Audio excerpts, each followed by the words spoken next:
आइए आज हम हिंदी युग चैनल पर अयोगवाह के बारे में समझने का प्रयास करेंगे। अयोगवाह कहते किसे हैं? अयोगवाह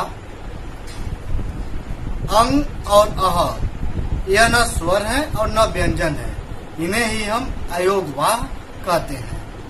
अंग और अह को अयोगवाह कहते हैं। अयोगवाह के तीन भेद हैं, यानी अयोगवाह तीन प्रकार के होते हैं।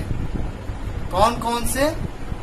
सबसे पहला नंबर होता है अनुस्वार, नंबर दूसरा होता है अनुनासिक और तीसरा नंबर होता है विसर्ग।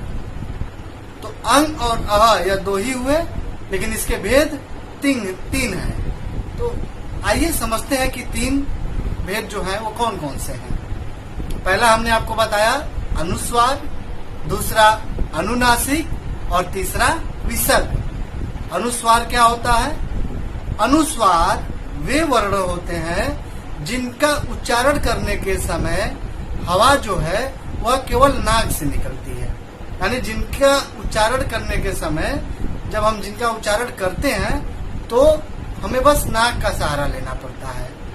और इसका निशान क्या है, इसका चिन्ह क्या है? तो जो एक बिंदी लगती है यही अनुस्वार का निशान है। जैसे आप क और स लिख दिए, क्या हुआ? कस, केवल कस हुआ। लेकिन जब इस पे हम अनुस्वार लगा देते हैं, सामान्य भाषा में आप बोलते हैं कि बिंदी लगा दीजिए, लेकिन इसी बिंदी को हम क्या बोलते हैं? इसी बिंदु को कोई बिंदु बोलता है, कोई बिंदी बोलता है। इसी को हम क्या बोल देते हैं? अनुस्वार। कि क और स के ऊपर, क के ऊपर आप अनुस्वार लगा दिए तो कस क्या बन गया? कंस बन गया। कितना आसान है ना, कितना सिंपल है। ठीक है, क और स आपने लिखा और उसके ऊपर आपने अनुस्वार लगा दिया क के ऊपर, तो क्या बन गया? कंस। वैसे पच लिखा और प के ऊपर अनुस्वार लगाया, क्या बन गया? हाँ बिल्कुल सही, पंच। ठीक। र और च आपने लिखा, र के ऊपर अनुस्वार लगा दिया, क्या बन गया? रंच। बिल्कुल सही। त और ज लिखा और त के ऊपर आपने अनुस्वार लगा दिया, क्या बना? तंज। बिल्कुल सही। तो इस हिसाब से अनुस्वार बस एक बिंदी, लेकिन आपको बिंदी नहीं बोलना है। जब आप भाषा पढ़ते हैं, भाषा की जानकारी लेते हैं, तो आपको वहाँ व्याकरण की भाषा बोलना पड़ता है। तो आप यहाँ इससे क्या बोलेंगे? अनुस्वार बोलेंगे। बहुत सिंपल, साधारण सा चीज है, कोई बहुत बड़ी बात नहीं थी, बहुत साधारण सा चीज था, बस हमें समझना था। दूसरा अनुनासिक। अनुनासिक क्या है भाई, इसको समझ लिया जाए। अनुनासिक वे वर्ड जिनका उच्चारण करने के समय हमें या जो हवा जो है वह मुख और नाक दोनों से निकलती है। तो इसमें भी कोई बहुत बड़ी तीर नहीं मारना है, आप ध्यान दीजिएगा। जो बिंदी है ना, उसके नीचे चंद्रमा आपने लगा दिया, यही क्या हो गया? जिसे आप बोलते समय साधारण रूप में बोलते हैं चंद्र बिंदी, यही क्या है? आपका अनुनासिक है। क्या है? अनुनासिक। बिल्कुल सही, अनुनासिक है। ठीक है ना। इस तरह के कुछ आप इससे अनुनासिक से संबंधित कुछ आप शब्द अपना देखिए, कुछ सोचिए जिस पे चंद्र बिंदु लगा हो। आंख लगा है ना, पांच लगा है, जांच इस पे भी लगा है। इस तरह के कम से कम 10-20 जितना आपको आए उतना आप शब्द लिखिए और अपना अभ्यास कीजिए। यही अनुनासिक है। और पहला जो केवल बिंदी लग रहा था अनुस्वार वाले में, वैसा भी आप जितना शब्द अपने लिखना चाहें लिखें, लिखकर अभ्यास करें, आपके दिमाग में एकदम शिफ्ट हो जाएगा। याद करने की जरूरत नहीं है, रटने की जरूरत नहीं है। ठीक है। तीसरा नंबर विसर्ग। विसर्ग किसे कहते हैं? अ के आगे जो दो बिंदी लग जाती है तो क्या बन जाता है?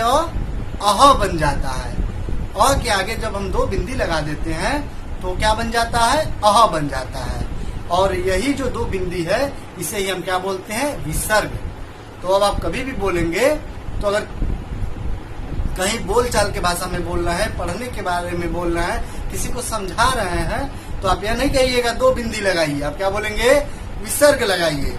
तो अगला आदमी भी आपसे पूछेगा विसर्ग क्या होता है, तो ये जानकारियां आगे और बढ़ेंगी।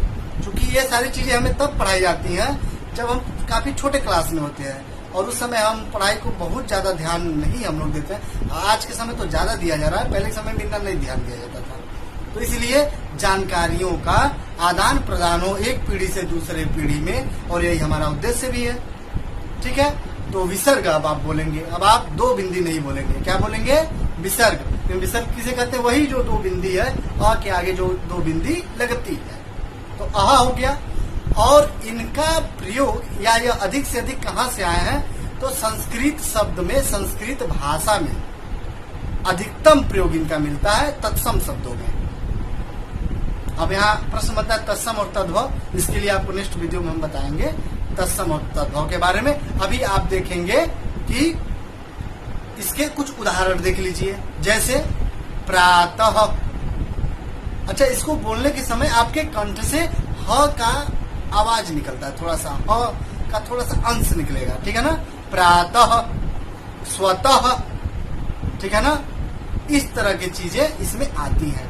अंतः, अतः, इस तरह की चीजें, ठीक है ना? तो इस तरह के जितने भी शब्द होंगे, आप जितना अधिक अभ्यास करेंगे लिख के, आपको अधिकतम जानकारी प्राप्त होगी। ठीक है, हिंदी भाषा और व्याकरण के छोटे छोटे चीजों, बहुत बड़ी चीजों को नहीं मैं समझाने का दावा करता हूँ। बस हम लोग आपस में चर्चा करेंगे और समझने का प्रयास करेंगे। तो इस तरह की और छोटी छोटी चीजों को अगर आपको समझना है, हमारे साथ चर्चा करना है, बने रहना है, तो हिंदी युग चैनल से जुड़िए। और अगर आपको समझ में आए कि सही है जानकारी, तो 2-4 लोग को प्रेषित कर दीजिए, ताकि वे लोग भी इन छोटी छोटी जानकारियों को थोड़ा सा जान सके। जानते सभी लोग हैं, थोड़ा सा उनके स्मृति पटल में एक बार और घूम जाए। ओके। और दूसरी बात यह है कि हमारा यह जो एक एक टॉपिक का छोटा छोटा वीडियो आएगा, तो आप जितना अभ्यास के लिए हम कह रहे हैं, अगर आपके पास समय हो या अगर आप पढ़ने वाले बच्चे हैं, तो कमेंट में लिखते जाइए जितना शब्द आप जानते हो। अनुस्वार के जितने शब्द जानिए, अनुनासिक के जितने शब्द आप बना सकिए, विसर्ग से मिलते जुलते अपने किताबों में आप शब्द ढूंढिए, और जितना शब्द आपको मिले कमेंट बॉक्स में लिखते जाइए। आपका अभ्यास भी होता जाएगा और हमारा भी मनोबल बढ़ता जाएगा कि हाँ, आप लोग हमारी बताई हुई जानकारियों पे अमल कर रहे हैं। चलिए, बहुत बहुत धन्यवाद।